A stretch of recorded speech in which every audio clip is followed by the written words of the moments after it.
ruux walba oo dunida nool ma jeclo inuu waayo qofka uu jecel yahay. Jacaylku waxa uu cabbiraa guusha iyo guuldarrada. Waxaad laga yaabaa in qof aad jeceshahay si fudud aad ku weysid.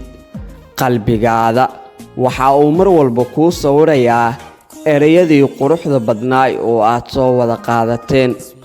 Hubaali xitaa haddii guur kale aad gashid, mar walba waxaad xasuusnaanaysaa waqtigii quruxda badnaa, oraahihii quruxda badnaa, sheekooyinkii quruxda badnaa, la joogii quruxda badnaa iyo wax walba oo qurux badan aad soo wada qaadateen. Hadiyadihii aad isdhaafsi jirteen. Qalbigaada inuu ka go'o aad ayuu u adkaanaysaa.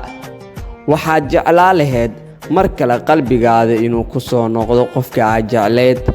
Waxaa jiro dad badan aanan garanayn qiimaha jacaylku uu leeyahay.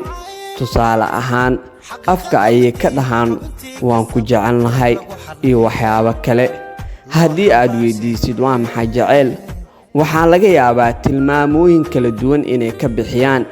Qaarkeen waxaa jiro marka magaca jacaylka aan u soo qaadno xataa inaysan garanayn ama su'aalo kooban aysan kaa sii karin. Adigu haddii aad haysato ruux ku jecel, dhowr oo qalbigiisa ilaali oo xanaaney. waxaa ka daawanaysiin barta YouTube-ka ku leeyahay Socdaal 24. haddii aad ka heshay ama aad jeceshaa muuqaala inaan soo badino, noo sheer garay si aan u helno saaxiib adigoo kala daawashadaada. waa ku mahadsantahay.